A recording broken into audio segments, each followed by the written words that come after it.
Ungi the Dingle Dolphin. That's not real. You made that one up too. I'm in love. I'm in love. Yippee.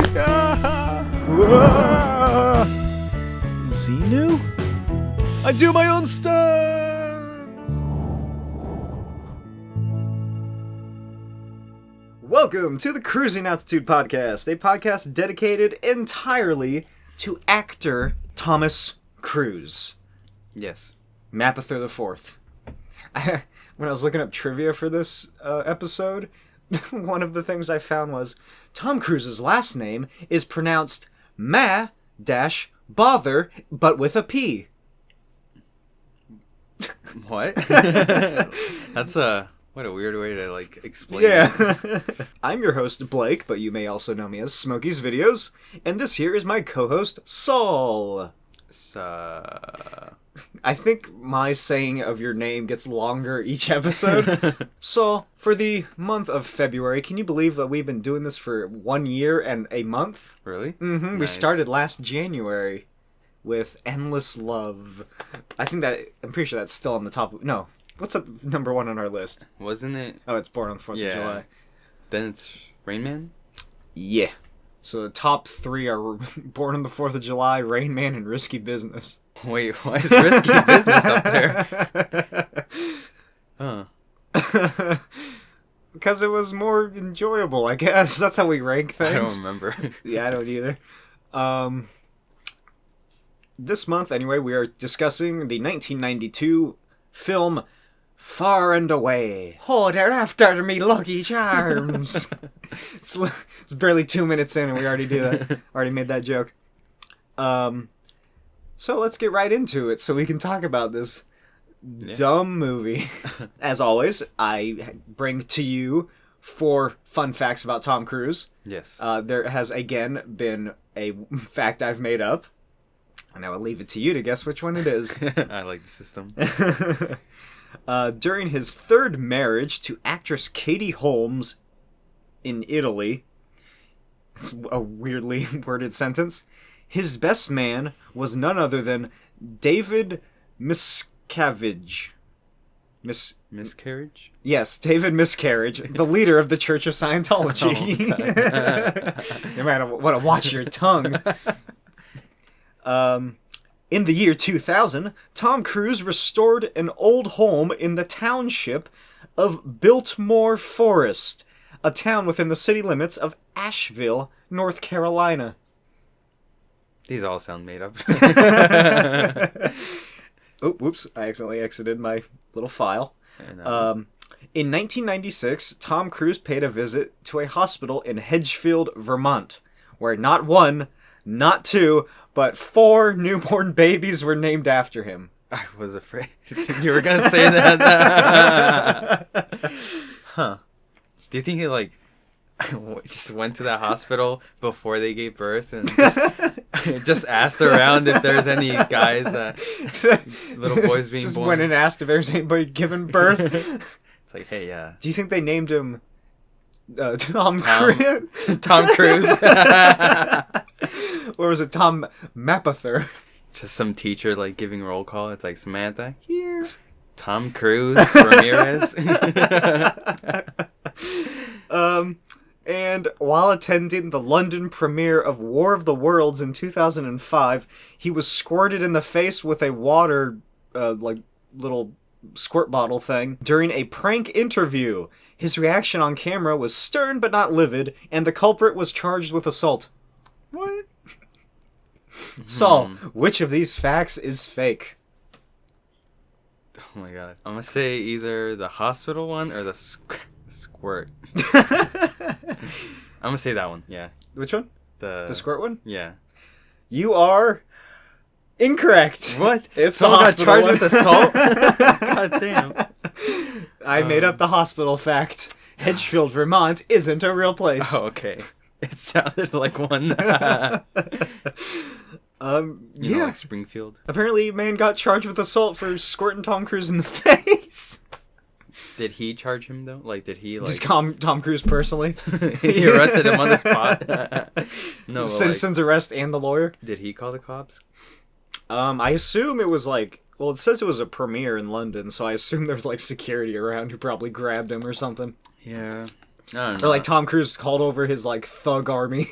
Didn't I have a fact where he had like a big security team or something that just followed him around all the time, but they never did anything because he always took matters into his own hands? Oh yeah. That was a long-winded explanation. I can't remember. Who cares? You got it wrong. Damn. Sucker. Let's move into far and away facts then. I can't wait until I just do all real facts. Here's the synopsis from Imdb. A young Irish couple flee to the States, but subsequently struggle to obtain land and prosper freely. Uh-huh. That sounds about right. Yeah, I mean, that's exactly what the movie is. It's directed by Ron Howard. The director? He was in sounds familiar. He was in a show from the not the 50s. I Love Lucy. The 60s or 70s. I can't remember what the show was. It might have been Happy Time. How are you gonna say Happy Gilmore? He was in Happy. It's with the Fonz, I think. Yeah. Fuck. Oh, why can't I remember? Neither can I. You want to use our one Google to look it up? Happy Days. That's what I just thought. Happy Golden Days. It doesn't sound right. Anyway, he also directed Solo more recently, after the two other directors were fired. Like the Star Wars debacle? Mm-hmm. It was, I think it was the same guys who did fucking either Spider-Verse or the Lego Movie, or they did both. Oh. But they were fired because I guess they wanted to do more improv on set, and there were rumors that the main actor, Alden Ehrenreich, who played Han Solo, was just not good at improv. Oh. I like to imagine he just writes to like the executives like strongly worded letters about how he's upset that he's not improving with the others. Anyway, Ron Howard directed this movie, and it stars Nicole Kidman, Thomas Gibson, Robert Prosky, Barbara Babcock, and Tom Cruise. Sorry. I know, Bab, right? This film had a budget of $30 million, which I think was about $30 million less than Days of Thunder. Because I think of like any. Well, I guess the one arson scene of the movie, like always. Oh my god, you're right. Because I'm pretty sure in Days of Thunder, some car just blew up, so that's a given. Yeah, there's a good amount of. There was like Top Gun. There really wasn't that many planes car blow up. crashes. No, which is surprising. How rare is it in real NASCAR? I think it's gotten more and more rare, unfortunately. Lame. Yeah, I know. Would you like to guess the box office returns? Shit. 46.3 million. Fuck. You vastly overestimate the popularity of this movie. It is $137.8 million. Return? Mm-hmm. That's what they got in box office, which is not bad. That's $100 million growth. But fuck, this isn't a good movie. Especially when I feel like most of the budget went to turning this movie into a late 1800s period piece, which I feel was very underused, and 2, paying Tom Cruise, and 3, the fire. Here we go. The recreation of the Great Land Rush involved 800 extras, 400 horses, and 200 wagons. The extras were all recruited from a reenactment society called the Reenactors. I could not have guessed a more simpler name. I don't know what the fuck is going on in this next fact. I don't think I copied and pasted the whole name, so I'm just gonna read what I put. Fun fact. All the pub scenes were actual people drinking, and not actors. The bar fight Tom Cruise got in was a real bar fight. Ungi the Dingle Dolphin. That's not real. You made that one up too. I don't know how real this fact is. Fuck. Did you say Ungi? UNGI is what I have. I don't know. I feel like I missed the letter when I copied and pasted this, but I'm not sure. Ungi the dingle dolphin, who receives a special thanks in the end credits, is not a captive or trained animal. He is a solitary, common bottlenose dolphin that has lived in the Atlantic waters around the coast of Kerry, Ireland, since at least 1983. When the fuck did that happen in the movie? I don't know. I don't remember a dolphin at all. He frequently interacts with swimmers, boaters, and kayakers, and has become a local celebrity and tourist attraction. As of 2017, he still appears in the waters. Wow. I don't recall, like... I don't think a dolphin ever appears in this movie. Maybe, like, in the opening credits? Because I usually just, like, kind of... zone out. Yeah, I zone out. Maybe that's... Did they film in Kerry, Ireland, I guess? Like, the first 5 minutes? Yeah. Ungi the tingle dolphin. Fuck. Maybe that's where, like... him and his dad got those powers from. Oh my god, Ungi the Tinkle Dolphin! He grants people magical powers to come back to life. Yeah, just once though, you know. Oh, yeah, like just Spider-Man, one. you only get one. It's like some sort of H.P. Lovecraft, like, secret society that worships Ungi. What do you think they give him in return for their mystical powers? Sacrifice someone once a year. During a new moon. Oh, and then they burn down a house. Although dialect coach Tim Monick had over 17 years of experience, this film was the first time that he had to teach his cast to speak in an Irish accent. I don't know how well of an accent coach this man is, seeing as what came out of it. Every day he just got closer to an aneurysm. It's like, how hard is it tonight? How hard is it? Where is he from? Oh, that wasn't me doing the accent. That's just him, like, having a breakdown. Oh, his brain is just so full of accents that they all just morph together. Technically, Nicole Kidman's accent is incorrect. As a well-to-do landowner's daughter in Ireland at the time, she would have spoken with a largely English accent. That probably would have confused international audiences, so she was taught to speak in an educated Dublin accent. Nice. Mm-hmm. Also, Ungi the Dingle Dolphin was there. Temple Bar in Dublin's city centre was shut down for at least 3 months to accommodate the construction of Molly Kay's Bordello Street set.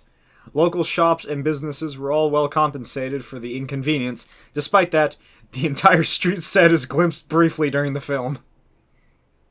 I mean, that's a win-win if I were that like one of those shops. Ugh. Just got to fuck around for a few months. Get paid to do it? Yeah. This is the second movie Nicole Kidman and Tom Cruise are in together. They first met 2 years earlier in Days of Thunder. Literally the last movie we wonder how that feels. Like, the love interest in that movie is the same one. I wonder how it feels like. So, I assume they met on set of Days of Thunder, and then they got married either in 1990 or 91.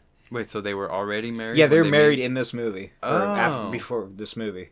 Huh. I don't think they were they weren't married in Days of Thunder, I don't think. But they were married for this movie, which leads me to wonder how many movies she's going to continue to star in the 90s. Because as we all know, he divorced all of his wives when they were like 33 or something.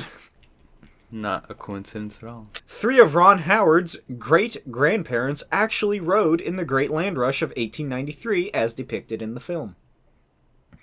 Did they all get shot like that one dude? Yeah. That or their wagons collapsed. Damn, that's gotta be... See... I thought it was going to be on foot. Yeah, me too. I don't know. Everyone's just like in a runner's pose. That would have been... I feel like that would have been more Even interesting. The horses. Director Ron Howard wasn't happy with Nicole Kidman's facial reaction during the shooting of the scene where her character lifts the bowl covering Joseph's, her husband Tom Cruise's, crotch. Without telling Kidman, he asked Cruise to remove his underwear. Howard got the reaction he wanted, and it appears in the film. So, she really saw his... His dick, yes. Huh. Interesting. I imagine... It says underwear, but, like, you'd notice if someone was wearing underwear and took it off. Yeah. I think what they do in most films is they put a sock over it, Mm. which is something I learned from, like, some movie in the early 2000s and behind the scenes. And finally, in Ireland, this movie has become a somewhat cult classic comedy for some of the most notoriously bad Irish accents. In particular for Tom Cruise and Nicole Kidman, the two main characters. I didn't see it at all. No, as we Americans are so cultured in our accents. Okay, are you ready to talk about this movie? Yes. So, the film begins. Western Ireland, 1892. Nicole Kidman is also, as we said, in this again. Okay, I have here that they got married in 1990. So, they've been together for 2 years. They just like saw each other in the very first scene in Days of Thunder. They were together and like, hey, wanna get married after this? Okay. I guess so. Yeah, free this Friday. You don't seem too crazy. So it's this little hamlet village in Ireland, and this landlord guy comes by, and he's like, "Hello, everybody!" It's like he's in a parade. And then there's a riot, and everybody gets pissed because he's taxing them or something. I guess. Honestly, they could have killed him on the spot instead of just throwing stuff at him. Easily. They could have ripped him off of his carriage and torn him to shreds. Like, even if he had a gun, he shoots it once and he spends like 20 minutes. 20 minutes to reload it. Just rush him. Kills up all of you. Also, he's not that limber or fit. He's a fat old man. Yeah. So he fires his gun into the air to, like, everybody, like, it spooks everyone, and the carriage... He's literally out of ammo right now. They're like, oh no, run away. I didn't understand what happened, but a man is somehow crushed by rubble from a shack that collapses, for some reason. I thought, like, it would have made more sense if, like, the shot that was fired somehow, like... hit some integral part of the... It ricochets off of, like, 10 different things. I think it's just they run into the shack and it collapses. What a way to go. What a bitch. Yeah, well, what a way to go the first time. The second was just alcohol poisoning. That's what they were doing on the trip home. Just drinking. I have here, after that happens, "Aye, there's wee Tommy lad." Tom Cruise, he plays Joseph... I forgot his last name. Does it start with a D? Yeah, I think it does. I assume so. It's Irish. He's farming or something. He's, I don't know what he's doing. He's just hanging out in a field with his horse or goat or donkey. Donkey? Oh yeah, his white ass.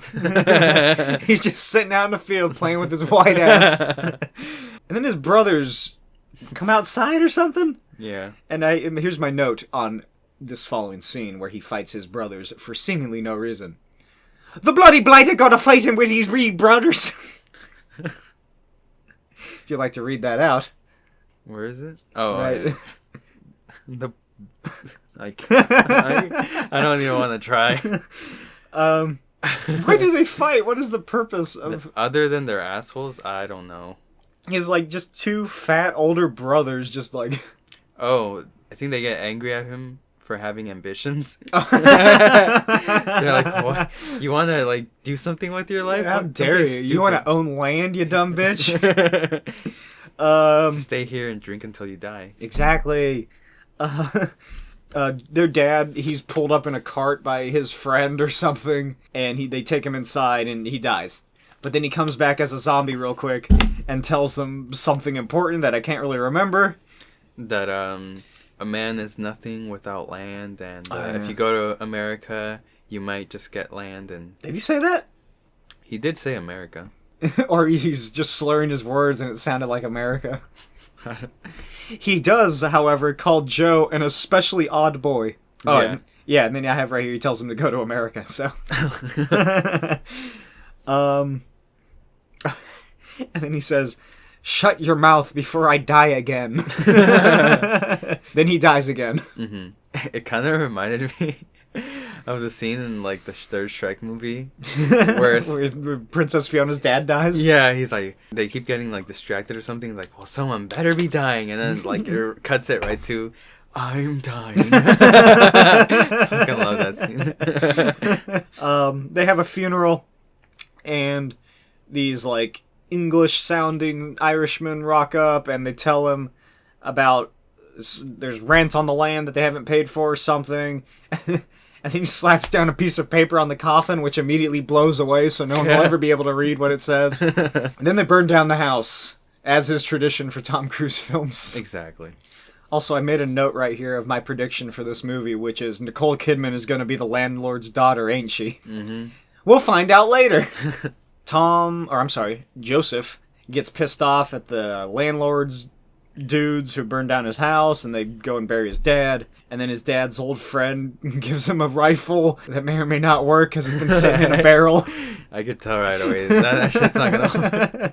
And his dad's friend says that there's nothing I like better than the glow of murder in a young man's eyes. That's a pretty good line, to be honest. Uh-huh. So is shut your mouth before I die again. It's like, what was the line in Endless Love that we loved so much? He's like, I know you're fucking my sister, or something like that. Yeah. So Joe rides off on his white ass, and everyone apparently has been told of his plot to go kill the landlord.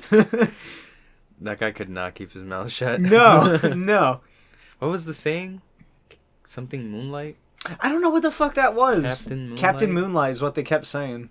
I don't know. They're all fucking drunk. Mm-hmm. I assume it's some sort of historical Irish slang, perhaps. Because they say it again later when they burn down another house. He rides to a bar, and Irish Santa comes in and buys everyone whiskey. And it turns out that Santa is the landlord. Who would have thought that this very rich-looking man in a town full of vagrants is the landlord? No one. Also, it's very easy, apparently, to find the landlord. I thought it was... You just ask around. Yeah. Oh, yeah, I saw him over there. Like, I thought the movie was going to be more about him, like, traveling... Searching for him? Yeah. Like him traveling across Ireland or something. Nope, he finds him immediately. He doesn't even find him. The landlord finds him. Yeah, he comes to him. So, Joseph, he follows, what's his name? Christie? I think is his last name, or his first name? Yes. Yeah, Shannon Christie, I think. They only refer to him by his last name. Isn't Shannon the girl's name? Yeah, but no, because her name's Shannon Christie, so it's the last name, isn't it? Yeah. So... That's his last name, right? But they only call him by Christie. They never say his first name. Unless his name is Christie. Christopher Christie? Yeah. Christopher Christie. Oh, jeez. He follows Christie home through the woods, and, like... What happens? Christie stops to take a piss. Yeah, he keeps trying to find a good angle to kill him, and then right when he's about to shoot, his donkey just decides to run away. Yeah. He doesn't want to be. It's an oddly comedic scene. Yeah. What's something that feels like it should be serious. Yeah, it's like a Looney Tunes skit. It's like donkey didn't want to be in what's it called? An accessory to murder. He's like, oh shit, you're serious. He wanted to go hang out with Ungi the Dingle Dolphin. He had a date. It's like the baby from Looney Tunes, whatever old cartoon that was, where he goes into a construction site and almost gets killed. Except it's an old fat drunk man. Yes, I mean it's basically the same thing. They both can't hold their.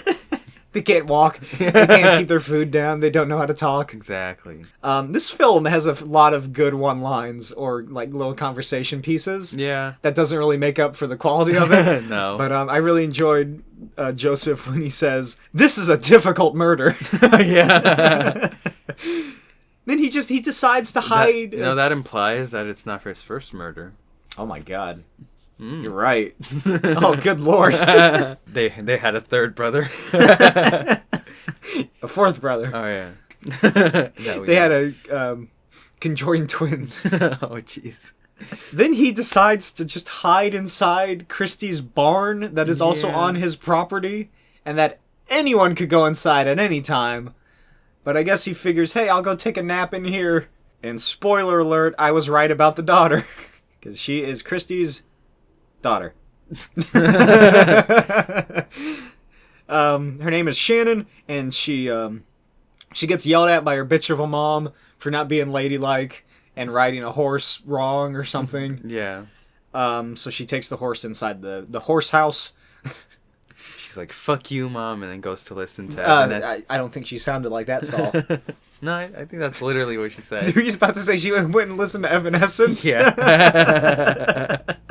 She's like, my family doesn't understand me. They just don't get me. Has like the... Has someone play music for her, but like, yeah, I was gonna say really grunge. What is Jared Leto's band? Like 30 Seconds to Mars? What would be like the Irish equivalent of that name? 30 Seconds to Captain Moonlight. Speaking of Jared Leto, did you see the photo for Morbius, the living vampire? Is that... It's a Marvel property made by Sony in their own, not Spider-Man cinematic universe. Huh. He's this like big, gross, white-looking vampire man monster. So Joker. Yeah. He has damage written across his face. But yeah, that's going to be Sony's next movie. Before or after Venom 2. Oh, there's a Venom 2? Mm-hmm. Comes out this October. Does Spider-Man finally get to be in it? Probably not. What, you didn't like the last one? Where he made Tom out Hardy... with oh, jeez. That was hot. Yeah, it was. And Tom Hardy's weird, druggy accent. What is my dog saying to you, Saul? Fine, Dingle Dolphin. What were you going to say? Ungi's out there somewhere, waiting. Well, hey, as of 2017, he or she was still there. Granting magical powers to anyone who sacrifices a person. Shit, I want to leave. I want to have an extra life. Let's go to Ireland. We need to somehow convince a place in Ireland to have us do a live show so we can go see Ungi, the Dingle Dolphin. Anyway, back to Far and Away. Shannon goes inside and like she kind of hears Joseph in the back, and there's that dog shake. So she tosses a horseshoe like up and over the wall, and it lands on his foot, but he doesn't react at all, which I feel like you would. I thought it was gonna be a scene where like he gets hit with something and is like tries like to he not covers make his a sound. mouth. Yeah. No, he. No, he does not. Oh, and then she she slams a pitchfork through the wall. That could have easily killed him. Yeah. The movie would have been over right then and there. Well, isn't there an artery in like your thigh somewhere? Yeah, that too. Like when people say, "Oh, if you shoot someone in the legs, it's not like you didn't attempt to murder them, but you hit their vein and it's over." Yeah. So she threatens him with a pitchfork and then stabs him in the leg. I love how surprised she was. She's like, "Oh shit!" Oh my god, that's a lot of blood. Then she runs away and says that she was raped. Yeah, what the hell? And she's like, "The devil is in the barn." She goes and finds her dad. And then Joe, he limps after her and brings out his rifle. He's like, wait, I still need to kill him. I meant to kill him. Yeah. And then his gun blows up in his face. It's such a fucking... I just want to see a whole movie where he's just trying to murder this man, but it fails in comedic ways like this. For all the times we saw a gun be shot in the movie, we never saw a single reload. Or a single loading either. No. Other than just like the little like clicking the... Mm-hmm. Little clicking the clacker. Maybe we saw that one person during the land race load their gun before they shot a man down. Oh, what a scum. Though, to be fair... We don't know what was going on there. See, that's the thing I don't get. Like, even if you, like, put your little flag down, someone could just murk you. Yeah. You'd have to, like, hold your ground for, like, at least a whole day. Yeah, that's why we see, like, the husband, like, hammering down his steak, and then the wife just sitting there with a gun. Like, what's stopping someone from riding up and shooting her? Yeah. I guess the army, like, a few miles away, but, like... They even shot someone. Yeah. Though, to be fair, that guy was cheating. That's true. Just kill the people, put them in their wagon, say it's your wagon, boom, you got land. Maybe that's what Ron Howard's great-grandparents did. Is that right? Great-grandparents? He was born... Yes. Oh, yeah, I guess so, yeah. Or Stanley Yelnats. What? You've never seen Holes? Oh. Maybe, that lady that, the kissing Kate, maybe she's descended from that lady. Shannon. Oh, I thought you meant the woman holding the rifle. Let's see. Oh, yeah, so Joe fails his assassination, and he is apparently a blatherskite who is to be nursed back to health so he can be hung. Oh, what? A blatherskite.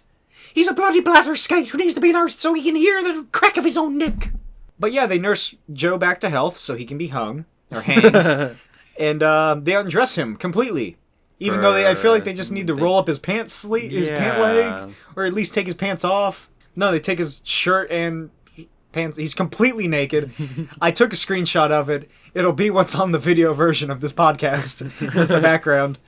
You want to explain what happens with the bowl? So, Shannon's mom just goes away to talk to some old hags. And she's like, "Don't look at him, Shannon. Avert your eyes to save your innocence." Yeah. Here, give me the fruit bowl. She's like, "Protect your innocence," but I already lost mine ages ago. Does she say that? No, but I imagined it. Yeah, she implies it. But Shannon like takes a peek, and then takes another peek right before Joseph wakes up, and he's like, "Oh, what the?" He's like, "Nice." She's like, "You're dreaming." Oh, yeah. Yeah, so he fucking puts a bowl over his dick. She's like, "You saw nothing." Yeah, that seems Tries like to play most... like Jedi mind tricks on them. I wouldn't be surprised. I just don't know. That feels like a very modern thing to say to try and convince someone that that you weren't just staring at their dick. Mm-hmm. Like, it's a dream. You had a dream, and knocks him out with the fruit bowl. I think this is the skimpiest Tom has been since Endless Love. Because in that he just wore short shorts. Yeah. And this he's naked. Completely, since we learned from that fun fact where Ron Howard told him to undress. Yeah, it's okay. He was overage. No, he was overage. No, underage. He's of age. There you go. I'm very tired. My only note I have is, what the fuck is happening? Shannon, do you think they could just hang him right then and there? Because, like, just fucking do it in a tree in the backyard. He's sort of conscious. Yeah, he'll feel his neck crack. That would suck, though. The first thing that happens when you wake up is... you wake up to be now also naked and you have a fruit bowl over your dick. It's like freeze frame. You're probably running out. You're probably wondering why I'm here. Shannon's mom is a bitch. Her friends are annoying. Shannon has a suitor named Steven that she doesn't like. What the fuck is that mustache? It's of style. It's modern. Her mom makes her play the piano, and she plays Moonlight Sonata. Because what else is she gonna play? And then she starts playing, Camptown Races. I was gonna say Mr. Brightside. Coming out of my... You remember what Tom does as she's playing the piano? Falls over the stairs. Before that, he punches through a door. Oh, yeah. He punches through the door to the bedroom, escapes... falls down some stairs. We learn that the suitor named Steven is the guy who burned down Joe's house, and Joe spits in his face. Fuck, what else happens? But joke's on him. He has a spitting kink.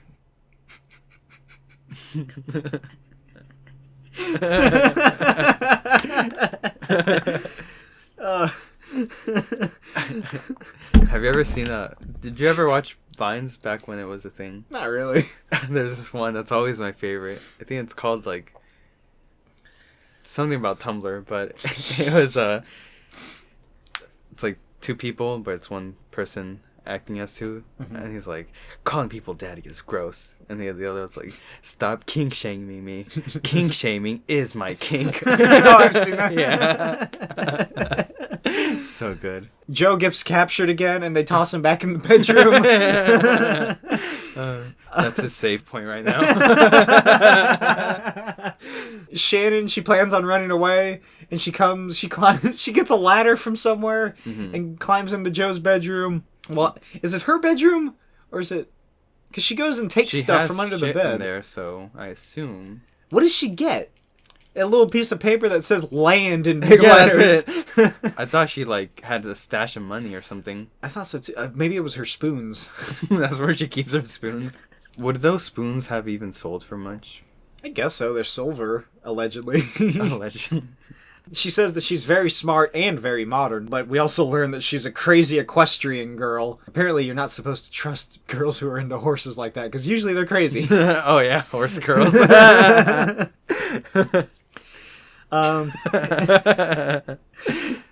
She says she wants to leave to America, and she invites Joe to run away with her. To be her servant boy. You can be my slave. Wouldn't that be cool? And Joe's like, get out of my room. What happens to lead to the pistol duel in the foggiest part of Ireland? Well, after Stephen gets Joe. aroused from being spit on. That's when he challenges him to a duel. Uh, I wanted like, I wanted it to be a scene where he takes off his glove and smacks him with it, but we didn't get that. Sadly. No. We do get them standing around in a big field of fog. Yeah. I thought someone was going to get shot. I thought Christy was going to get shot because he's walking right next to Joe. Yeah. And then they just blindly fire into the fog, which I feel like is far Not more interesting safe. than a normal duel. Yeah. Here's I like 8 that little... guns, so you don't have to bother to reload. Just fucking dual wielding. Revolver also. But, I liked where Joseph was like, I can't see. And then the other guy was like, but I can. You're gonna die, motherfucker. So, like, in those duels, what prevents someone from just shooting before they count the other paces? Because honor, I guess. Fuck that. It's like, and it's in the fog. Who's gonna see you do it? Yeah. It's like, oh, I thought I heard 15. Sorry. Unless, if you have a problem with that, you can duel me, too. Yeah. See how that turned out? Sorry, my rifle blowing up in my face, I lost some hearing. I could have sworn you said 15. Oh, you said you were counting to 15 and got to 4? I thought you said fire. I can't count that high. I'm illiterate. Yeah, I'm a rural Irish boy. Let's see. Oh, and then Shannon rides up in a carriage and she's like, come on, Joe, you're gonna die. And Joe's like, I'll die a free man, or whatever it is he says. Mm-hmm. And then Stephen shoots at him. He's like, come back. He's like, wait, never mind. And somehow he matches speed with the horse while he has a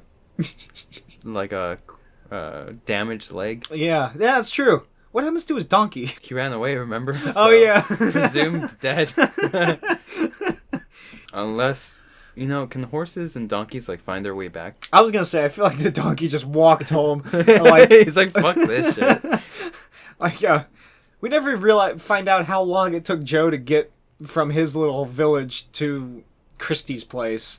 I imagine not that long because maybe a week or so, or a few days. I was gonna say a few days. A few days after Joe leaves with his donkey, only his donkey returns. Do they see? He doesn't see his family again, right? No. So for all they know, he's dead. Yeah, because the donkey came back by himself.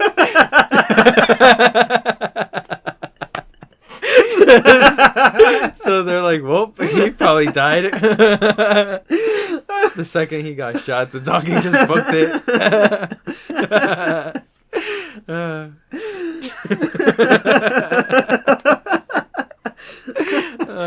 Who screams goodbye? Question mark, question mark.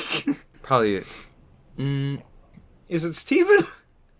I remember... No, because he'd be pretty fucking salty. I was very confused by this, so I wrote it down. But just as they're escaping, someone... I think it's a guy yells, goodbye! Maybe the dad? Oh, yeah. He's like, you know what? My wife's a bitch. Go ahead. Yeah. Hey, the dad because, before this happens, when he's talking to Joe, he's saying, I'm sorry that your house was burnt down. I don't really have a say in what they do. Or something like that. He's like, I'm sorry that happened, man. I'm sorry your dad died. He's a good guy for somewhat. He's an alright person. I feel like... He's not a tyrant or something. I feel like the people that enforce his, policies and shit are the ones that are actually, like psychopaths? I don't think he told them to go burn down houses if they don't pay. Is what I'm getting at. It's like, where are they supposed to get money from if they can't live in a house? Well, they should have thought of that before becoming poor. They should have just applied themselves and got a better job. Then Shannon's mom runs up to Steven and she's like, don't shoot! And then she takes his pistol and shoots it into the air. She's a mad woman. She's insane. She's trigger happy. So yeah, then they escape on a boat to America. Mm-hmm. And hey, all I'm saying is I would gladly be Nicole Kidman's servant boy. They run into an Irish-American businessman who informs them that they should need to leave Boston immediately, buy horses, buy a wagon, and supplies, and just head west. You know, all these bad turn of events that are about to happen only happened because Joseph forgot to carry up Madame Zeroni up the mountain. I don't get that reference. Have you never seen Holes? It was on Disney Channel like every weekend. I've seen Holes. It's been a while. Who is Madame Zeroni? Is that like it's an animal, isn't it? It's that kid who played Is it a person? Yeah. I thought it was it's the lady like a cow or that something. gives Stanley's ancestor the little pig to raise because he's trying to get that that thought's coochie, but she's like dumb as bricks. Oh yeah, so he has to sell the pig or something. Yeah. So like, he makes the pig stronger by walking him up the stream, but he has to promise her that he'll carry her up the stream or she'll fucking curse him and his family for all eternity. We should have just watched Holes. Yeah. Let's pretend Tom Cruise plays Stanley. We need to deep fake the entire Holes movie. Oh, God. Oh, here's a good line, said by Mr. McGuire, the rich Irish-American businessman. Any difficulty can be overcome with money. Yeah. Mm-hmm. Literally true. Mm-hmm. She has a currency in spoons, as we learn. It's like in Skyrim, where you just loot shit and then sell it to another merchant. Yeah, that's how Shannon plans to get enough money, because she didn't take any. She also has like 10 cheese wheels.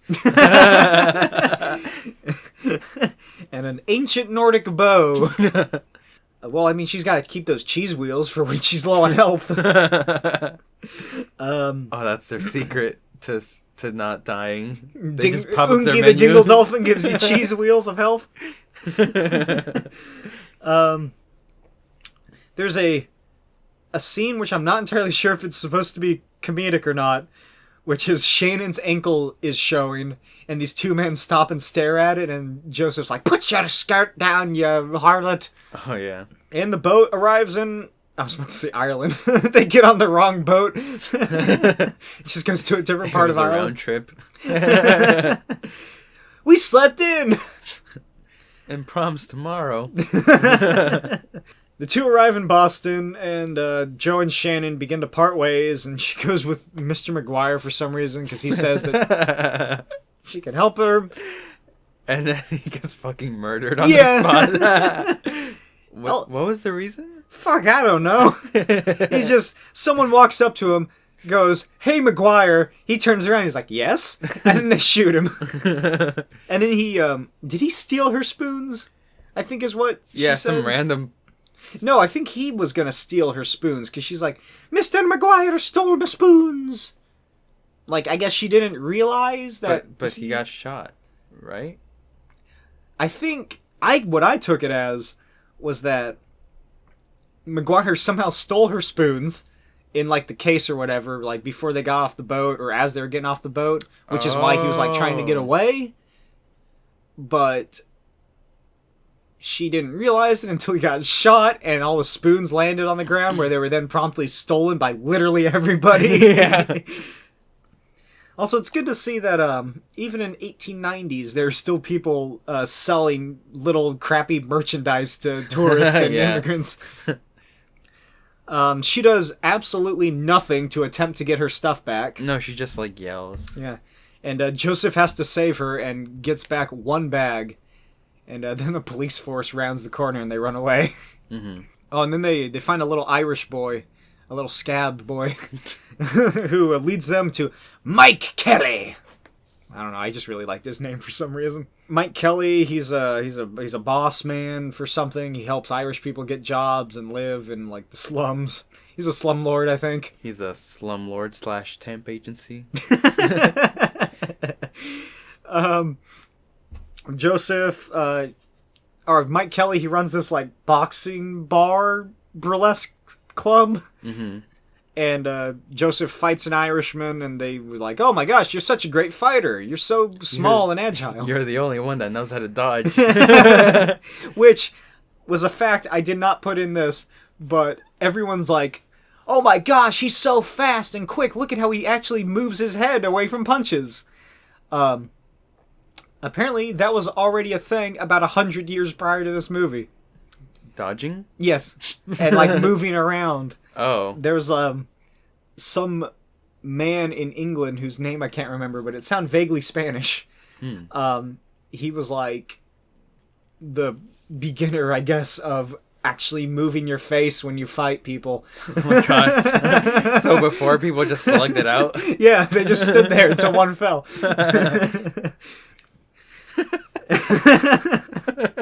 I just imagine like the first guy that does it, he's like, wait, if I move, I don't get hit.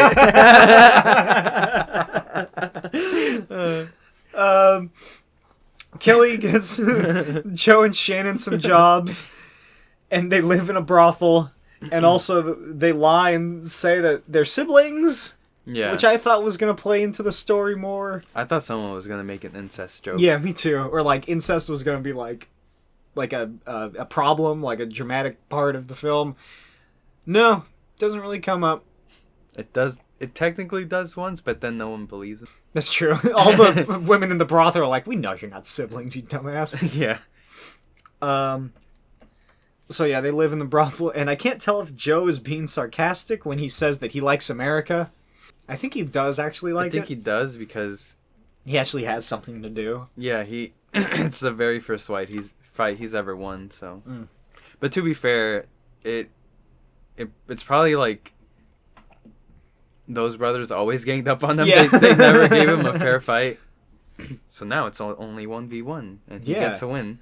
And Shannon lies in her bed crying as Joseph talks about his dream life of owning land.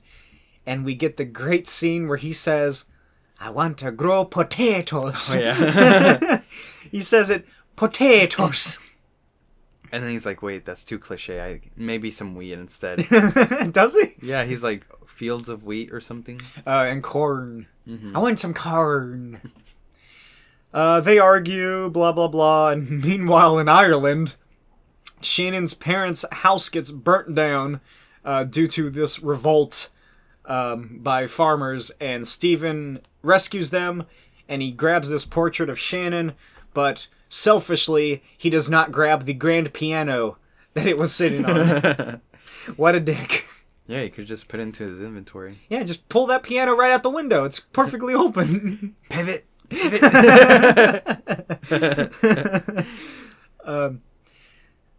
So the job that Shannon and Joseph get is like a poultry factory or something. I like to imagine the title is called Chicken Plucker. Not to be confused with. I was hoping it was going to be like that I Love Lucy scene where she works in like a chocolate factory. Yeah. Oh, that's good.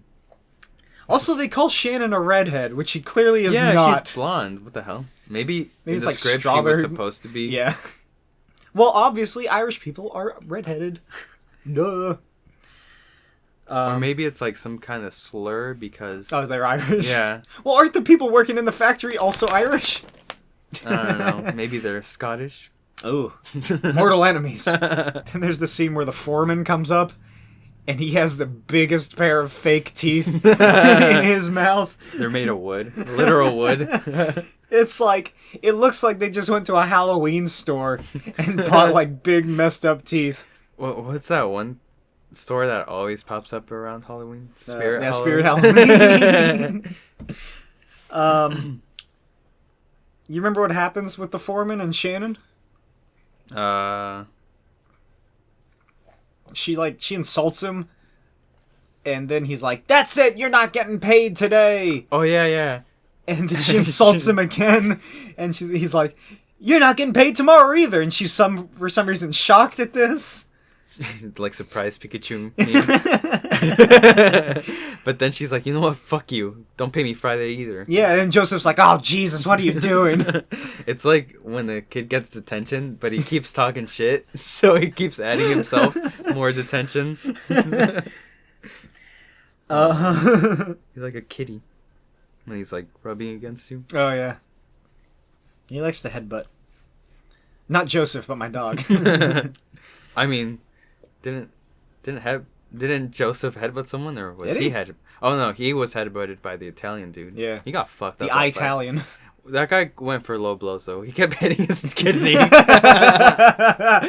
A kidney, the Irishman's only weakness.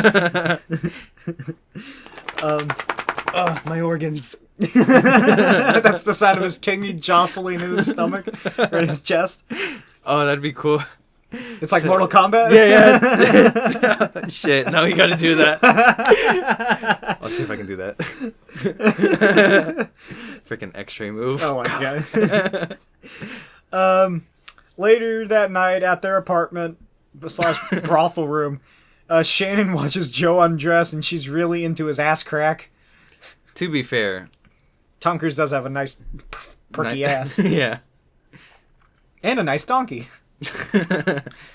Then Joe watches her undress, but he gets a lot less. He gets like her stomach, I think, and like a little bit of side boob. Yeah. It was as tasteful as side boob can be in a brothel scene.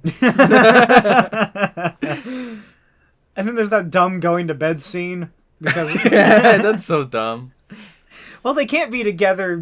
See, I don't know, something. I guess because it's like to see a woman's ankle by itself is just like so lewd. Yeah. So I guess you can't even see her in her like nightgown. Yeah, she's like, "Are you facing east?" And he's like, "Yes." And then, "Quick, turn off the light." He just does a hurtle into bed. Yeah. Then she asks him if she's beautiful, and he says, he's like, "You're the most beautiful woman I've ever seen." And she's like, "Okay, good." Yeah. Thank you for validating me. She's like those girls who post like photos on Facebook fishing for compliments. It's like, "Oh, I'm so ugly," sad emoji. Yeah. Then, like, I wish someone would talk to me. And then like an ugly, like a fat guy talks to her, and she's like, "I wish someone else would talk to me." Joseph gets sexually frustrated, so he goes to the Fightin' Irish club. And he makes out with like all the dudes. And then he fights all the burlesque dancers. Did you notice that he looks like Kylo Ren in The Last Jedi? I do now. I'm gonna post who wore it better. What were you gonna say? Later on, when it's her turn to like angrily go to the club, I thought she was gonna get into a fight with some dude. With the foreman? Yeah, and then kick his ass. Let's see. Oh, yeah. And so then in the morning, Joseph's taken home by a burlesque dancer who he has a fling with. And Shannon begins to get jealous. And Joe made a whopping $4. Holy shit. Which in the conversion calculator I used is a few years out of date. I think it's like from 2018 or something. But in 2018, money from 1892 would have been about $112. Which still isn't that much. Yeah, that's kind of what you make in a day anyways, right? Yeah. Like in minimum wage. And then, like, if you get fucked up, eventually you're gonna have to, like... How much brain damage do you think he took for this movie? Oh, a lot. There's a montage of Joe fighting, which I think has my favorite scene in it, which is where Tom Cruise is standing before a guy, like another fight, and he like turns away slightly, and then he turns back real fast and goes, "Bah!" Oh, yeah. And then it cuts immediately to another scene. He's now popular and has money, and he buys himself fancy little hats. It's kind of cute. Yeah, he gets little derby hats. Or derby hats, derby, whatever. And Shannon gets drunk. Yeah. He's like, "Oh, I was gone for like 5 minutes, not even that, and you're already drunk." And they're like, "Oh yeah, she had half a glass of wine." She's like those girls that's like, oh, I'm totally feeling it, and it's just the margarita mix. It's a bottle of water. But who's the guy that he talks to? Because they're walking back to their brothel apartment, and then like Mike Kelly's boss or someone is in like a stagecoach, and he's like, Joseph, come over here and talk to me. And he's like, fuck off, boomer. But yeah, I think he's like. He's just the head honcho of all that business. I guess so. And like I guess he's the guy who pays for it all or something. Yeah. But he's like, damn, I want a piece of that little sweet cake tart or something. He calls Shannon. Yeah. So Shannon gets drunk after that. And I want those spuds. Oh jeez, he's talking about Joseph.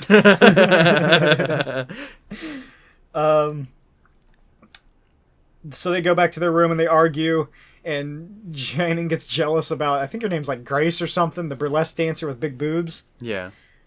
And, oh no. Is that the next day that she comes by and she's like, hey, Joseph, you want to go to church with me? Oh, yeah. I thought Shannon was going to, like, throw a glass at her. It's like, yeah. Get out of here, you hussy. And she's like, I can't believe a woman with big boobs would go to church. And another great line, which is, all chests are equal in the eyes of the Lord. I missed that. You did? That's good, though. I mean, what is Grace supposed to do? Take her, like, church boobs? Fucking just get a pin and needle and deflate. Ow. Oh, do you remember what scene comes next after they continue to argue? I don't remember. It's my favorite scene, which is the "Tell me you like my hat." Oh yeah, he dunks her in the. He throws her in the bathtub for no reason. I guess to sober her up or just get her wet. Both. And he's like, "Tell me you like my hat. Tell me you like my hat." No.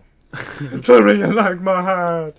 I don't remember how that scene ends. I think Shannon storms out somewhere. Yeah. And next time we see her, she's a burlesque dancer. She sold her soul. Mm-hmm. But to be fair... She learned that routine pretty quick. Yeah. Which, I mean, it wasn't a whole lot, but... Have you heard or seen of the movie Burlesque? I have heard of it. With Cher and... Cher? The Cher? The Cher. Ooh. And Andrew Garfield? Andrew Garfield. Angela Simpson? Is that her name? Jessica Simpson? No. Jessica Aguilera? Christina Aguilera? Christina Aguilera. There you go. It's pretty good. It's a good movie. It's a fun musical. Anyway, Joseph is offered $400 to go against the big fight against the Italian man. The Italian stallion, if you will. Wasn't that his porn name? Stallone's name, yeah. Is this when he's trying to, like, cover up Shannon, or is that after? Is that during the fight that he finds her there? Yeah, he, like, before the fight, he finds her, and he's like, what are you wearing? Stop before your dignity is ruined, even though we have no money anyways. So. Yeah, even though you fucking quit your job and didn't get paid any for the last days because you kept insulting that guy. And I spent all my money on suits and hats. I think I'd rather be a burlesque dancer. Yeah, a dancer than pluck chickens all day. Yeah. And then especially that you probably get sexually assaulted about the same amount. By the chickens, or? Yes. Those chickens get handsy. What most people don't know is that after it gets its head cut off, a chicken can molest for about 6 hours. Oh, okay. So Joseph has his fight against the Italian, and he gets distracted when fucking whatever the guy's name is, Mike Kelly's boss, he's like... Let's call him Mike Tyson. Mike Tyson. When Mike Tyson comes over and he's like, oh, hey, Shannon, sit on my lap and tell me what's happening in the fight, because I can't really see because I'm too short. Just stand up, you lazy asshole. He sees that and he runs over and he's like, "Get away from her, you raggedy booty huge you fucking brass bastard! I'll fuck you up." He got punched really hard.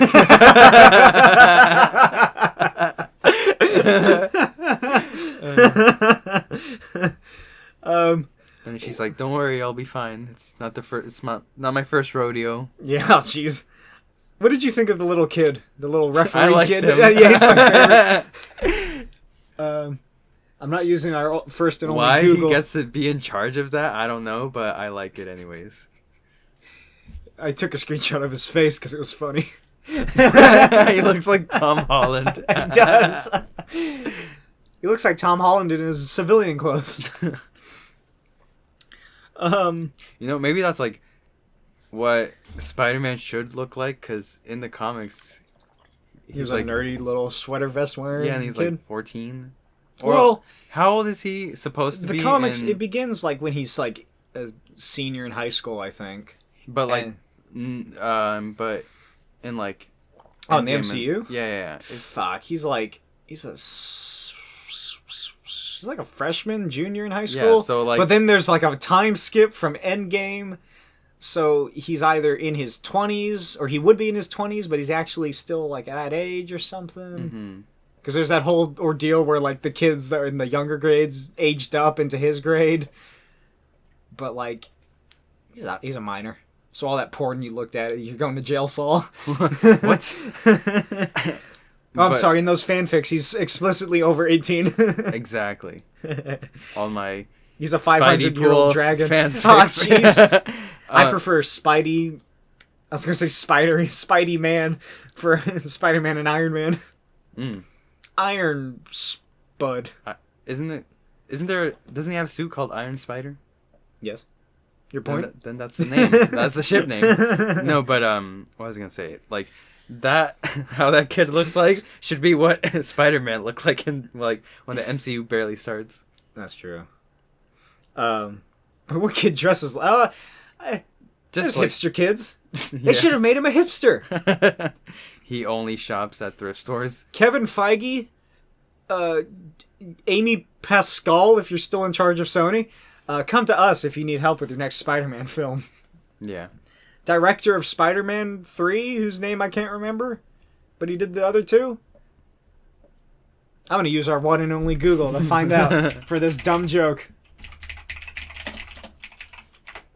John Watts.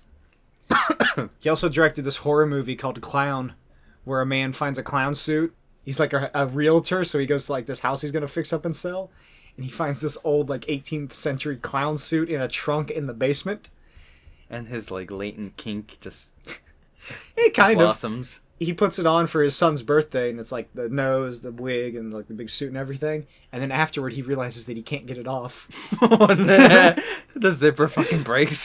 There is no zipper. Oh shit! It goes away, and like the nose becomes part of his nose, and he just turns into this giant, monstrous clown. So it's like The Mask. Yeah, except worse. Anyway, back to Far and Away. Is The Mask based on, like, anything? It's a comic. Or it was a comic. It was a very violent and graphic comic. Oh. So the movie, like... really played down everything. Oh, okay. And, like, I think the character Jim Carrey plays, he's barely as The Mask. Because, like, The Mask, like... the people, they just go insane and go on murder sprees, and then they get shot down, and then someone else gets the mask, and then it just fucking repeats over and over again. Yeah, because I saw, like, a death battle with, like, Deadpool versus the Mask, and he seems like really fucking strong. Oh yeah, he's fucking. He has cartoon physics, and he can murder people. Like Bugs Bunny. Yeah. And he cross dresses. Oh yeah. So anyway, Joe loses the match after he gets punched. Yeah, in he the gets kidney sucker punched in the kidney like 10 times. Yeah. And then he's just left in some back alley. And when he wakes up in the middle of the night, there's just this ominous, creepy music playing as he shambles down the alleyway. It was like a fucking horror movie or something. I thought it was like something else on my computer started playing. You're like, what tab is open? John Williams, the guy who did the score for all the main Star Wars films, among many other things, he did the score for this. Oh shit. That's like one good thing about this movie. Should have been a lightsaber fight. Oh, they should have been. Just use After Effects to add lightsabers to The the fist fist fights. fights. Do you remember what happens after he shambles down the alley? Who he sees- coincidentally finds? Yeah. What's that mustache? Steven? Yeah. Mustache prick. Steven Universe. He finds. He's like looking for Shannon. Yeah, he's like asking all these drunk people if they've seen her. It's like the scene with the old lady, that was pretty good. It's like, oh, she's right here, and it's some like really, really old lady. I love how she She's like like, went hello! along with. Yeah. Everyone fucking laughs at him. Like, you dummy! We're not gonna help you. They're just like pointing and laughing at him. Joseph gets back to his apartment and finds Kelly and his friends stealing their money, and then they're banished from the Irish kingdom. Now they have to cut off their hair like Zuko does in Avatar. Did you watch Avatar? I watched Avatar for the most part. I watched my favorite is Ang Lee's film, or not Ang Lee, M. Night Shyamalan's film. That's the best Avatar. The live action. I'm not gonna version. take your bait. Not this time. I'll get you one of these days. Then they just walk out into the night, and then it cuts to them again walking in the night, and they find like this father and son unloading firewood at their house. And Joseph's like, we haven't eaten in 3 days. Please, I'll work for food. Blah blah blah. And the guy's like, we don't hire Irish. Fuck off. But I don't feel like it's been 3 days. I feel like all the scenes that happen It's of been them. a few hours. Yeah, I feel like it's all the same night. Yeah. They break into this house that Joseph says is empty, and then they play house. That was kind of like their psyches were just going down the drain right there. What do they do? They're like, hey, sit down at this nice table and I'll serve you like I'm a servant boy. Yeah, and she's like, no, I want you to eat with me. Like, let's pretend we're married and you're my husband. Oh, yeah. And I pretend I love you, but no homo, though. Yeah, they pretend to confess their love for each other and then they kiss. Mm-hmm. Honestly, if I was either of them, fuck all that. I just start chowing down. If I had They don't even eat anything. He, like, takes a bite out of an apple and that's it. And she doesn't eat anything. This movie, it gets way more interesting when you imagine that they're actually brother and sister. That just took a turn. What? Like you didn't?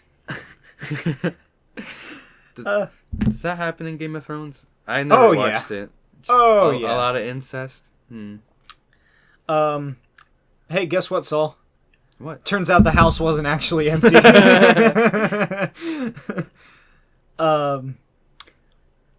There was a tree, right? With ornaments on it? Oh, yeah, it's like a Christmas tree or something. So I guess this takes place in December. Yeah, which I didn't know, like, celebrating Christmas goes back that far. Yeah. The Santa in the red suit and Mrs. Claus and everything was, like, early 1900s. It was made by Santa, his little workshop, all of his little cute elves, Mrs. Claus, maybe the reindeer, all invented by one guy in an advertising company. Shit. He got nothing from it. Or I don't know if he was in advertising, but it was like something like he made. Mm-hmm. Like some sort of advertisement to like celebrate Christmas. But like it was one dude who made it. Nice. And anyway, Shannon gets shot. She couldn't as they're dodge trying shit. to escape. See, Joseph was smart about it. Like He in was that movie. Dodging and weaving. Yeah, and what was that movie called? Apocalypto or something like that? Apocalypse Now. It's like where it's Was like it the a Mel Mayan... Gibson movie? Oh yeah, Mel Gibson Apocalypto. Yeah, you know when they're fucking chucking spears at him and he actually like bobs and weaves. She just fucking He serpentines. ran in a straight line. I was expecting him to get shot, kind of me like him too. to take the bullet. Like Like a slow scene, he like jumps in the way. It's like in Platoon. His leg getting stabbed by a pitchfork. Nothing really comes of it. No, like I guess it didn't go that deep. I guess, but It's like that scene in Ace Ventura where he gets shot in the leg with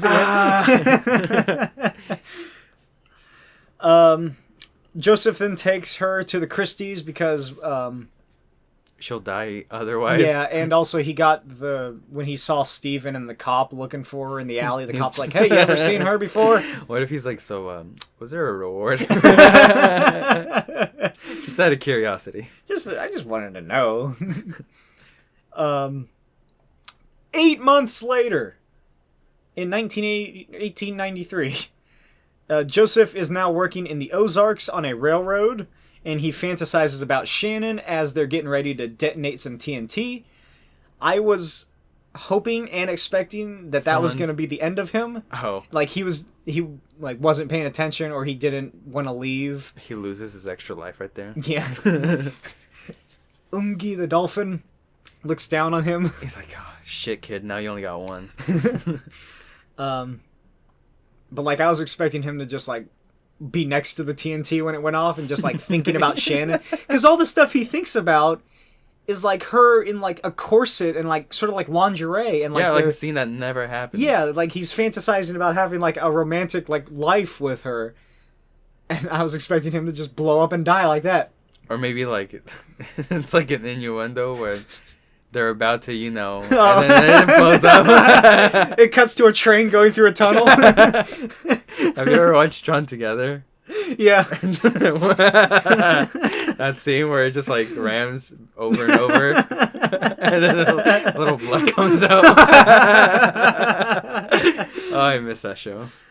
I should not have watched that show at the age I was. Yeah, let's say. Joseph, he's given up his dreams of owning land, and he's just going... His soul is crushed. Very. And as he's just hanging out on the train car that's taking the workers to the next part of railroad that needs to be constructed or something. His dad's Force Ghost, like, appears to him in I was thinking it's more like that scene in Batman v Superman where Jonathan Kent shows up on the top of the mountain. Have you seen that movie? Oh. So there's a bombing in Congress that Superman doesn't catch. And so he runs away and goes hiking in, like, the Antarctic or something. Hiking? Like, he doesn't fly? No, he has a little backpack and he's just walking around hiking. And Superman, his father, who died in Man of Steel, he shows up as a ghost hallucination thing. And he's, like, building a little mountain of rocks. It's an alright scene, but that's what I thought of when I saw this. But Force Ghost also works. What does he say? Was it actually a ghost scene? Laddie, you're failing me. I don't know. I couldn't tell if it was just the dialogue. I think he just repeated yeah. like the thing about, like, owning land. Like, I thought it was going to be like Joseph imagines, like, his father sits down and, like, gives him a talking to. But no, I think it is just they repeat the dialogue. You see, like, the dolphin. They sit on the edge of the beach and watch Ungi the dingle dolphin. Ungi the dingle dolphin is the best part of this movie. Yeah, for sure. Most, like, well-developed character. God, I can't believe how well written he is. The workers, they see some settlers riding by, heading to the frontier, and he's like, those idiots having dreams. And he's like, wait a minute, I'm an idiot who has dreams. And he That's literally it. It is. And he jumps off the train and runs away and joins the settlers. How fast was that train? Because I feel like it was slowing down, I think. It was probably barely speeding up. Yeah, because like he lands on his bad leg. He finally gets to the frontier where there's going to be a literal race for land, and, like, the U.S. Army or military is, like, going over the rules and stipulations, and, like, people are signing up to join, and of course Shannon and her family are coincidentally at the exact same place he is. And boy howdy is her dad just having a great time. He's like, fuck being, like, some snobby person. This is the shit. He's just fucking role playing as a Wild West settler.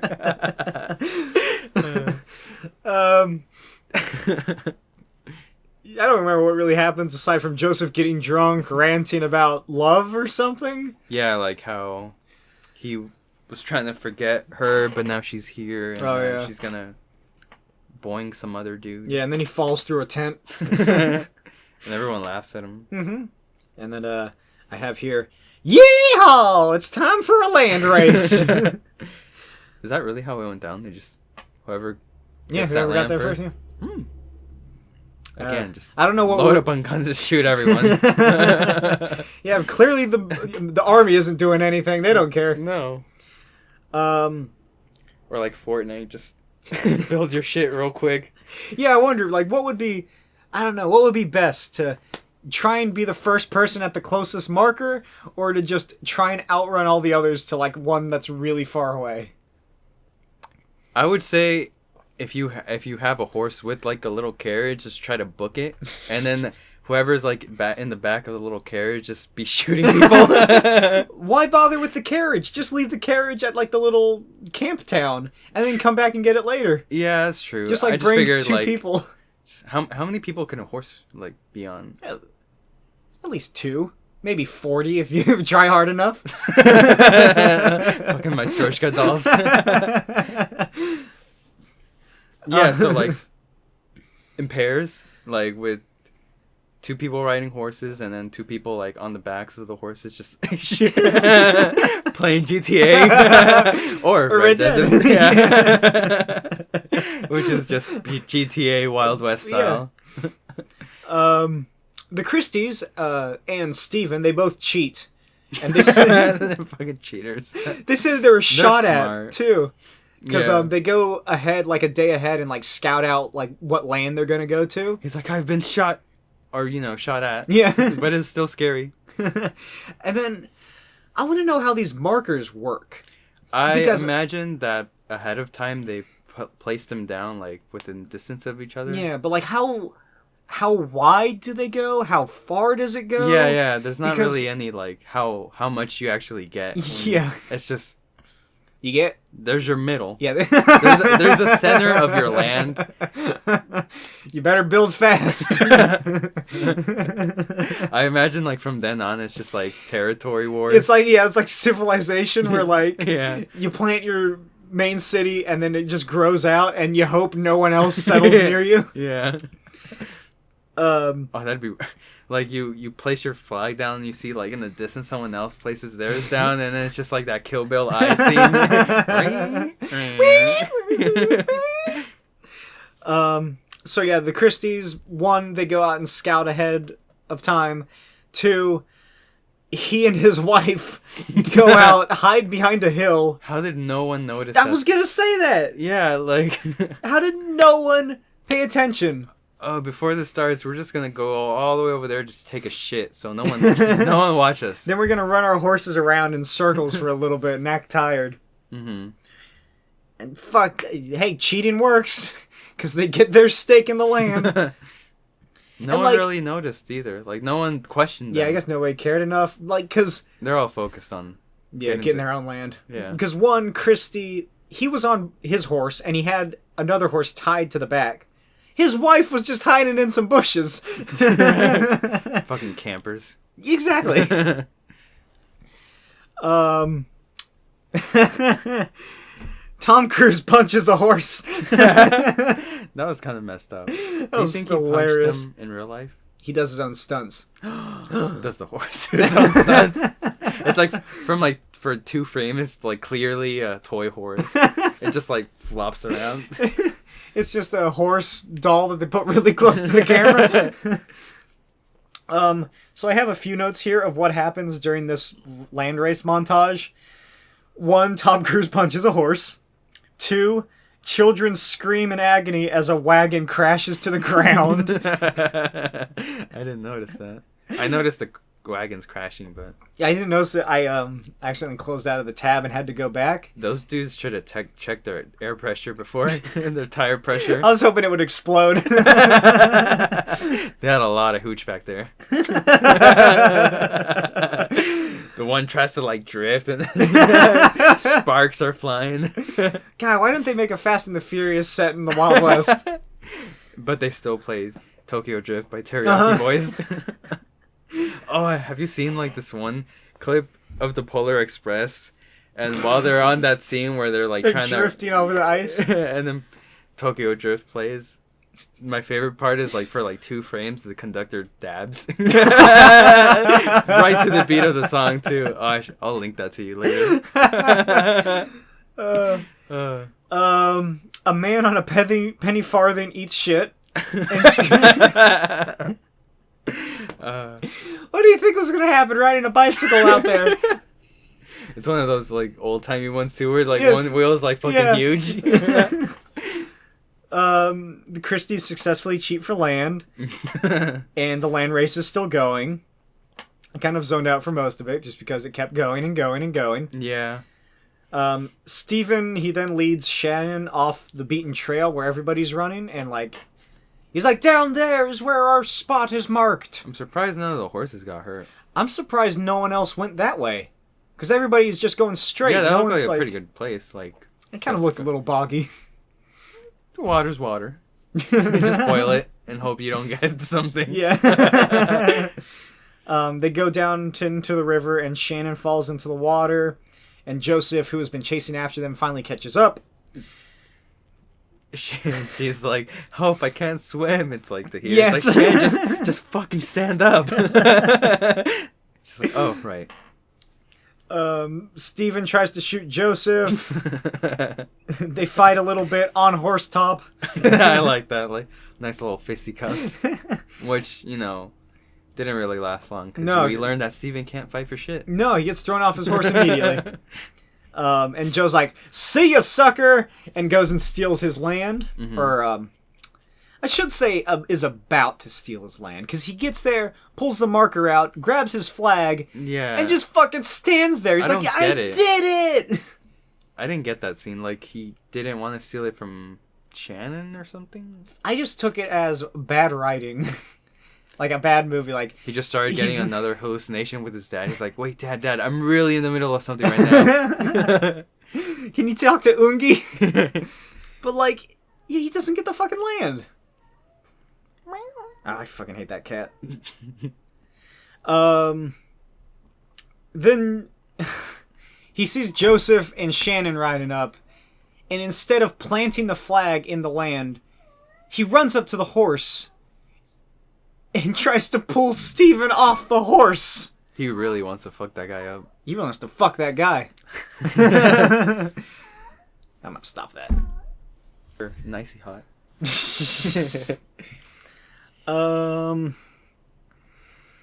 Let's see. Where were we? Oh, yeah. So, Joseph tries to pull Steven off a horse, fails miserably.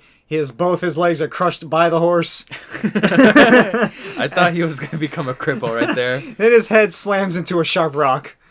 There's a lot of blood. What are the odds that, like, the place he lands is the only rock for, like, 10 meters? And that shit looks sharp, too. That's Ungi the dolphin having his revenge. Mm-hmm. He's like, "You did not use that second life I gave you. You weren't supposed to go out of Ireland." Yeah, you weren't supposed to leave Ireland, lad. Ireland. Shannon runs up to his dying body, confesses her love. And he's like, "Gay." And there's this weird scene where the camera does this, like, swooping pan out. And then comes back in. I imagine that's his soul. And then it comes back down. I figured... Like in Cuphead. She did that. She revived him? Yeah. Oh, maybe that's how that works. Oh. Wait, what? They can... the reason his dad died is no one revived his no one pressed thing. X. Yeah.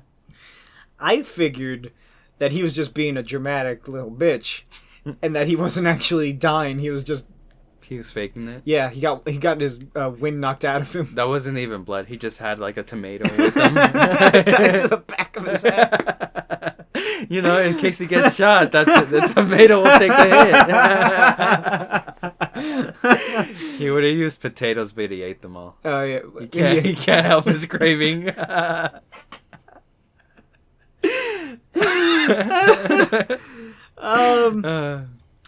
Then He got it Steven, from the Italian fighter. the tomatoes.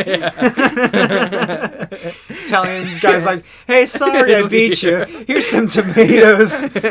He was holding him like this too. Oh god. Steven, he fucks off. He's like, "Yeah, okay, I'm gonna go get some land that way and be your neighbor." And then they each plant the flag Together. The end. Kind of cute. He's probably gonna die. He's gonna bleed out. Mm-hmm. There's no doctors there. No. And if there is, they're too busy hawking their land.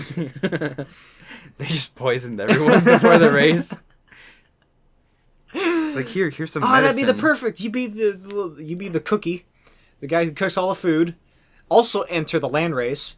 Put a bunch of shit in the food. Yeah. Everyone gets the shits before the race starts. And feed the horses dirt. Yeah. Not even creative with it, just straight up dirt. It's like, I thought you said those were carrots. I mushed them up. Just dirt. Why are they brown? It's really mushed up. There may be some dirt in them. And that's the end. Do you have any afterthoughts you'd like to talk about? Perhaps Tom Cruise's hair? It was nice. It was alright. It was fine. It was hair. It's back to his normal, like, short hair style, almost. I mean, I didn't... Basically, look like the Days of Thunder one, right? I think. Yeah. There's nothing special. The Not like... the most, like, out there one was Taps. And that's only because they wanted to make him look like a fucking psycho. Yeah, his most dramatic hairstyles have been Taps, where he's just shaven bald, and Born on the 4th of July, where he just looks like a mess. Is there anything you would change about this film? Honestly, I think it would have been interesting if he did die, and then Shannon becomes like a relentless killer. Oh man, that's not where I was expecting that like to go. Just Wild West Gunner all out. When would he die? At the very end, or yeah, right in there. The explosion, or he gets shot in Boston? Oh no, like, so you know how he pretends to die, but he comes back, and then they place their little flag. And then he gets shot. Oh, he gets shot by not even by that one by a stray bullet. Yeah. He's like, damn it! I wanted that land, you assholes. What if he died? I was gonna say, what if he died from the pitchfork stabbing, and all of that was a dream? But usually in dreams, things work out for you, and he seems to fail quite a lot. Yeah.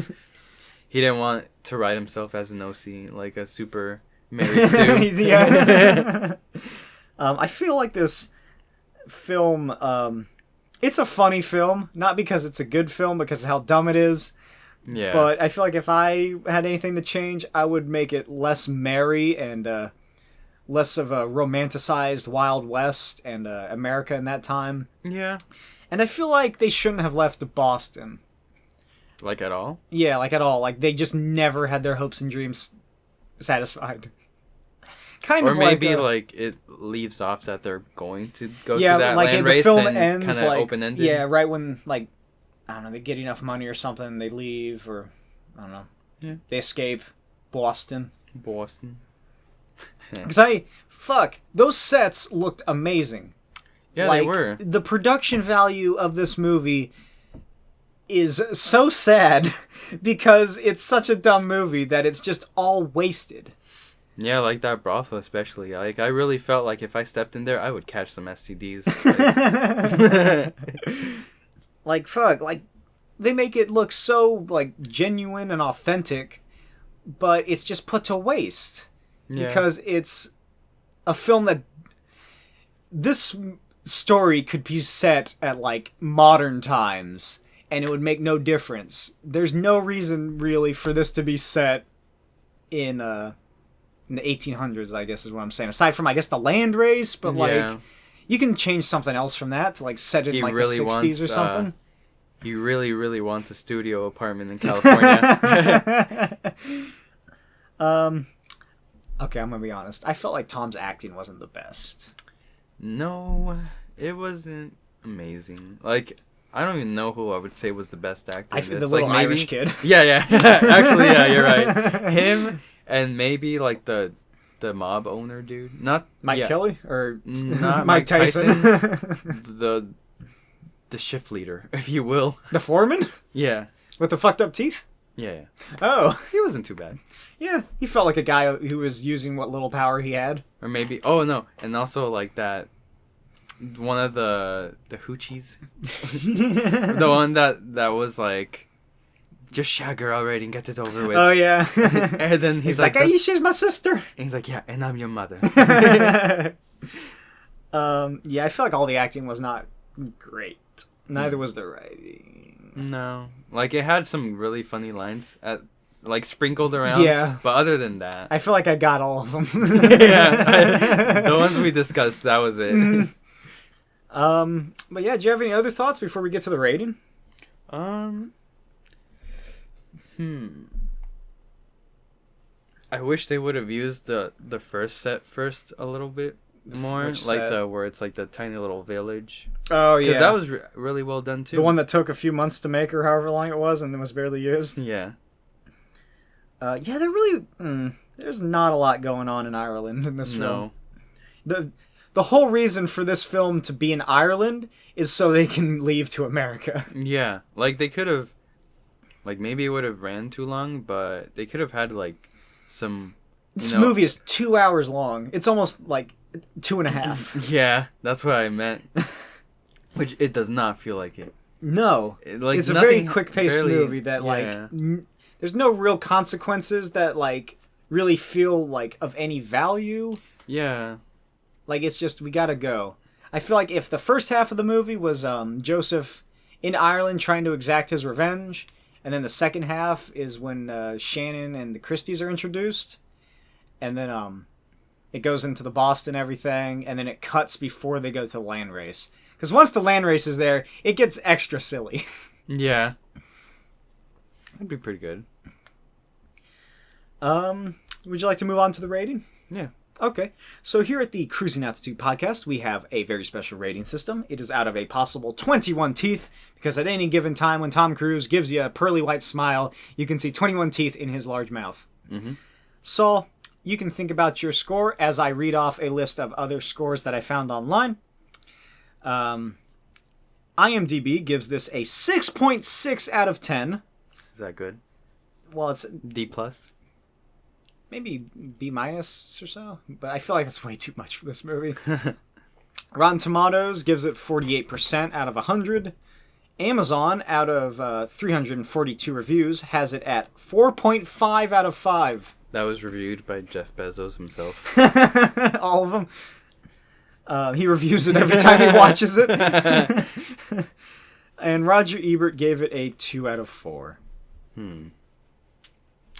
I would give it... This was a hard film for me to rate, because, like, it's not as bad as Color of Money or Cocktail or Losing It. No, but would you like it more than Legend? No. Days of Thunder? I would put it above Cocktail. Like, honestly. That's what I was thinking, too, but we're getting ahead of ourselves a little bit. I would say... Out of 21 teeth, what do you give this movie? 12, and then, like, one, like...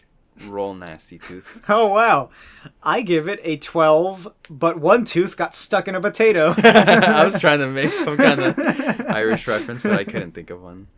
So technically that would be an 11, and you give it a 12. That's about right. Yeah. It's I looked at what I gave Days of Thunder, and it was like, I think like 12 or 13 or something. So it's about right. So the next part is where we add far and away to our ranking of films, which I think is going to go at number... Where did we say? Between Days of Legend and Cocktail? Or Days of Thunder? Oh, that'd be cool. Like a cool fusion movie. Outer, like... fantasy NASCAR. Yeah. So what do you think? Would you rather watch Days of Thunder or this? Ooh. I don't want to watch either of those again. I would watch Days of Thunder again. Like, if I had to choose between these two. Because at least, I don't know, there's more, like, witty dialogue in that movie, I feel. Yeah. And it's basically Top Gun, as we discussed, but with NASCAR. So that puts far and away at number 11 on our list. Let me save this, and I will read out the current ranking that we have. At number 1 is Born on the 4th of July, followed by Rain Man at number 2. Number 3, Risky Business. Number 4, Top Gun, followed by Taps, Endless Love, The Outsiders, All the Right Moves, which feels like ages ago we watched that. Legend. At number 10 is Days of Thunder. Number 11, Far and Away. Number 12, Cocktail. Number 13, The Color of Money. And at the bottom of the barrel, where it always will belong, is Losing It. That one is rightfully at the bottom, but, like, is it bad of us that we rated Cocktail more than The Color of Money? I don't know. I just feel like... Are you suggesting we do a never heard of before changing of the ranking list? To switch Cocktail with The Color of Money? Nah, I don't regret it. I'm just saying, like, do people prefer Color of Money more in general? It seems like they do. It has a 7 stars on IMDb and a 77 on Metascore. To be honest, like, those movies have just blurred into each other. I can't tell them apart anymore. I'd have to watch them again, but... Not gonna do that? No. I couldn't find a whole lot of news on Tom Cruise this that month. Almost rhymed. Well, that's why it's called Tom Cruise News. Oh, wait, is that? No, yeah, that does rhyme, huh? Yeah. News. Other than, are you excited? He's alive. Yeah, he is alive. Are you excited about Top Gun Maverick? It looks cool. There was that second trailer that was released we talked about last time. Yeah, I'm excited for it. Also, I don't know, I think he has like 2 Mission Impossibles coming out either this year or next year, or maybe one in each. He has another movie called like Luna Park. It's like a moon heist or something. They steal the moon. They just copied the plot of Despicable Me. But let's get into some self-promotion. As always, you can find us on iTunes, Spotify, YouTube, Stitcher, and PodBean at the Cruising Altitude Podcast. Follow us on Twitter at Cruising Podcast, at Smokey's Videos, and follow Tom Cruise on Twitter at Tom Cruise. Mm-hmm. Follow Saul on his Mima Instagram account at dio_sama_art. That's DIO_SAMA_art. And join us next month for an actually good movie, A Few Good Men, which is, you want the truth? You can't handle the truth. Yes. It's Jack Nicholson is in that movie. And Tom Cruise. Is Nicole Kidman in it? I wouldn't be surprised if she was. All right, Saul, it's time for your favorite part of the show, where we do a sign-off. All right. Do you want to start? Or do you want me to start? I feel like it's your favorite part, so you should start it off. Never again will I endure the atrocity of losing it. That one was actually coherent. It probably helped they used 2 words for yeah. But that's actually a pretty good one. As we always say at the Cruising Altitude Podcast, never again will I endure the atrocities of losing it. We actually did it. It only took us 14 episodes, but we finally got one. Mm-hmm. All right, we'll see you next month. Oh, no. Oh, my Good phone. thing it wasn't mine. I mean, it's okay. Yeah, my phone, it's a running joke on this show, is my phone always falls. We'll see you in March. Yeah, in March for A Few Good Men. I don't even know what... I don't even know what month we're in right now.